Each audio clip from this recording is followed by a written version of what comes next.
Did you know that right now, nearly 1 in 3 adults in the United States is living with a condition that dramatically increases their risk of heart disease, type 2 diabetes, and stroke, and most of them have absolutely no idea?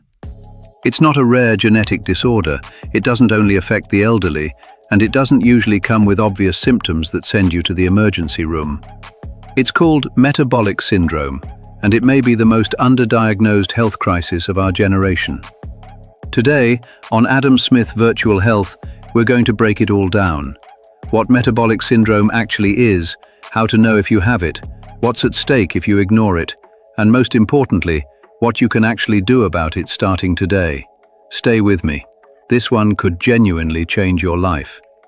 So, what exactly is metabolic syndrome? The term sounds complex, but the concept is actually very straightforward. Metabolic syndrome is not a single disease. It's a cluster of 5 interconnected metabolic abnormalities that tend to appear together in the same person. Think of it like this. Your body is a finely tuned machine. When one system starts to break down, it triggers a cascade effect across the others. Blood sugar dysregulation affects insulin levels. Excess belly fat triggers inflammation. Inflammation raises blood pressure, and suddenly all of these systems are working against each other at the same time. When at least 3 of 5 specific risk factors are present simultaneously, physicians diagnose the condition as metabolic syndrome. The term was formally recognized by the World Health Organization back in 1998, but the individual components, high blood pressure, obesity, and blood sugar problems, have been studied for decades. And here's the alarming truth. According to the American Heart Association, approximately 34% of American adults meet the diagnostic criteria for metabolic syndrome. That's roughly 86 million people, and the numbers are rising globally. Let's walk through the 5 criteria that define metabolic syndrome. You need at least 3 of these to receive a diagnosis, but even 2 should be taken seriously. Number 1, abdominal obesity.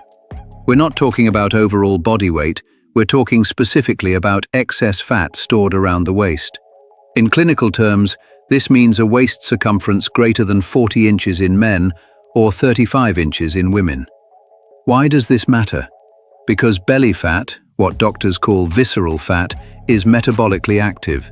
It releases inflammatory chemicals that disrupt hormone function and insulin signaling throughout your entire body. Number 2, high blood pressure. A reading at or above 130 over 85 millimeters of mercury. Persistent high blood pressure damages blood vessel walls, forces your heart to work harder, and dramatically accelerates the development of cardiovascular disease. Number 3, high fasting blood sugar. Fasting glucose at or above 100 milligrams per deciliter. This is the early warning sign of insulin resistance, a state where your cells stop responding properly to insulin, forcing your pancreas to produce more and more of it just to maintain normal sugar levels. Over time, this path leads directly to type 2 diabetes. Number 4, high triglycerides. Triglycerides are a type of fat found in your blood. Levels at or above 150 milligrams per deciliter indicate that your body is struggling to process fats efficiently, often as a direct consequence of insulin resistance and excessive sugar intake. Number 5, low HDL cholesterol. HDL is often called the good cholesterol because it helps remove other forms of cholesterol from your bloodstream. Low HDL, below 40 in men, below 50 in women, means the body has significantly less protection against arterial plaque buildup and atherosclerosis. Remember, 3 out of 5, that's the threshold. But even having 2 of these risk factors should prompt a serious conversation with your doctor. So who gets metabolic syndrome? The honest answer is, almost anyone can. But certain factors significantly elevate your risk. Age is one of them. Prevalence increases sharply after 40, though we are seeing more and more cases in younger adults and even adolescents due to rising rates of childhood obesity and sedentary lifestyles. Ethnicity plays a role. Hispanic and Asian populations can develop metabolic complications at lower BMI thresholds than previously recognized. African American women show a higher prevalence of elevated blood pressure, one of the 5 criteria. Lifestyle is perhaps the biggest driver. A diet high in ultra-processed foods, refined carbohydrates and added sugars. A sedentary lifestyle, chronic stress, poor sleep. Each of these independently worsens metabolic health, and when combined, they create the perfect storm. Hormonal conditions like polycystic ovary syndrome, PCOS, are also strongly associated with metabolic syndrome in women of reproductive age. And family history matters. If your parents or siblings have been diagnosed with type 2 diabetes or cardiovascular disease, your baseline risk is already elevated. Now let's talk about what is genuinely at stake, because this is where metabolic syndrome becomes truly dangerous. Having metabolic syndrome doubles your risk of developing cardiovascular disease. We're talking about heart attacks and strokes, still the leading causes of death worldwide. And it increases your risk of developing type 2 diabetes by 5 times.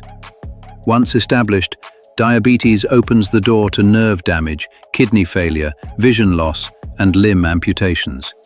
There is also a well-documented connection to non-alcoholic fatty liver disease, a condition that can progress silently to cirrhosis over many years, often with no symptoms until the damage is severe. Perhaps most alarming is the emerging research on cognitive decline. Studies published in major neurology journals suggest that people with metabolic syndrome carry a significantly higher risk of developing dementia, including Alzheimer's disease, later in life. And then there's the underlying driver of all of this: chronic, low-grade inflammation. This inflammatory state, both a cause and a consequence of metabolic syndrome, has been linked to certain cancers, autoimmune conditions, and accelerated biological aging at the cellular level. This is precisely why early detection and intervention matter so much. The window to reverse this condition before it progresses into irreversible disease is real. And it is open right now. Now, here is the good news, and this is critically important. Metabolic syndrome is, in the majority of cases, largely reversible with lifestyle changes alone. No single drug cures metabolic syndrome. Medications can manage individual components: antihypertensives for blood pressure, statins for cholesterol, metformin for blood sugar. But the foundational treatment is behavioral, not pharmaceutical. Let's go through the pillars. Nutrition first. The most evidence-backed dietary approach is shifting away from ultra-processed foods, added sugars and refined carbohydrates, and toward a whole food diet rich in vegetables, legumes, lean proteins, healthy fats, and fiber. Mediterranean and DASH dietary patterns have been specifically studied and shown to reduce multiple metabolic risk factors simultaneously, including blood pressure, triglycerides, and fasting glucose. Physical activity is equally powerful. The current clinical recommendation is at least 150 minutes of moderate aerobic activity per week. That's just 30 minutes 5 days a week. Even something as simple as daily brisk walking has been shown to improve insulin sensitivity, lower triglycerides, raise HDL cholesterol, and reduce blood pressure. Adding strength training 2 to 3 times per week provides additional metabolic benefit by increasing lean muscle mass, one of your body's primary sites for glucose disposal. Sleep matters far more than most people realize. Chronic sleep deprivation, less than 6 to 7 hours per night, is independently associated with insulin resistance, weight gain, and elevated cortisol levels. Improving your sleep hygiene may be one of the highest return health interventions available to you at zero cost. Stress management is non-negotiable. Chronic psychological stress elevates cortisol, which promotes visceral fat storage and raises fasting blood sugar. Mindfulness-based stress reduction, cognitive behavioral therapy, and regular physical activity all demonstrate measurable effects on cortisol and inflammatory biomarkers. This is not optional. It is a medical intervention. And finally, modest weight loss makes a profound difference. Studies consistently demonstrate that losing just 5 to 7% of body weight reduces all 5 components of metabolic syndrome. That's roughly 10 to 14 pounds for a 200-pound person. You do not need to reach an ideal body weight to experience significant, measurable health improvements. Metabolic syndrome is one of the most common and most consequential health conditions of our time. and yet it receives a fraction of the public attention it deserves. The reason it matters so profoundly is that it sits at the intersection of so many chronic diseases: heart disease, diabetes, stroke, liver disease, cognitive decline. Addressing it doesn't just reduce one risk, it reshapes your entire health trajectory. If anything I've shared today resonates with you, I have one simple ask. Get your numbers checked. Talk to your doctor about your waist circumference, your blood pressure, your fasting glucose, your triglycerides, and your HDL cholesterol. Knowledge is always the first step. And if you've already been told you have some of these risk factors, this is not a death sentence. This is an invitation. An invitation to take your health seriously, make meaningful changes, and reclaim control of your biological future. I'm Adam Smith, and this is Virtual Health, where our goal is always to give you the information you need to make better decisions for your life. If this video helped you, please like, share, and subscribe, and leave a comment below. Did you know about metabolic syndrome before today? I read every single one. Until next time, stay informed, stay proactive, and take care of yourselves.